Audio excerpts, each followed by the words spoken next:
अस्सलाम वालेकुम नाज़रीन, धरती टाइम सां गॾु आऊं आहियां अब्दुल अज़ीज़ जतोई। गॾा मां आदम तुरीलो जी ख़बर शामिल कंदासीं। मलीर जे इलाइक़े यूसी मुराद मेमुन ॻोठ जे हाशिम ख़ासकेली ॻोठ में ख़ासकेली सुपर लीग क्रिकेट टूर्नामेंट जो इफ़्तिताह कयो वियो।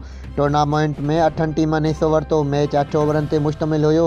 अॼु पहिरियों इफ़्तिताही match Sajja sports cricket club ऐं Zaki Hasan sports cricket club जे दरमियान खेॾियो वियो। मैच में महिमान ख़ासि जमायत इस्लामी सिंध यूथ जे सदर डॉक्टर इम्तियाज़ पालारी अयूब ख़ासकेली अॻवान जमायत इस्लामी जे अचण ते खिलाड़ियुनि शानदार इस्तक़बाल कयो। मैच में खिलाड़ियुनि दिलचस्प रांदि जो मुज़ाहिरो कयो। आख़िर में महिमाननि खे टीमनि सां तारुफ़ करायो वियो। उन मौक़े ते खटियल टीमनि खे इनामात सां नवाज़ियो वियो। आख़िर में महिमान ख़ुसूसी डॉक्टर इम्तियाज़ पालारी ॻाल्हाईंदे चयो त रांदि जा मैदान आबाद हूंदा त इस्पतालूं वीरान हूंदियूं।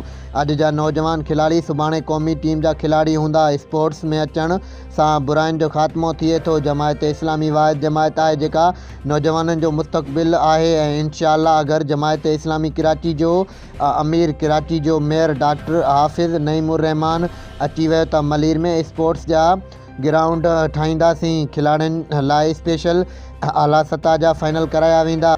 ऐं हुन वधीक चयो त बल्दियाती इलेक्शन में जमायत इस्लामी जा उम्मीदवार सोभ माणींदा। इंशाअल्लाह कराची जो मेयर जमायत इस्लामी कराची जो अमीर हाफ़िज़ नईमुर रहमान थींदो।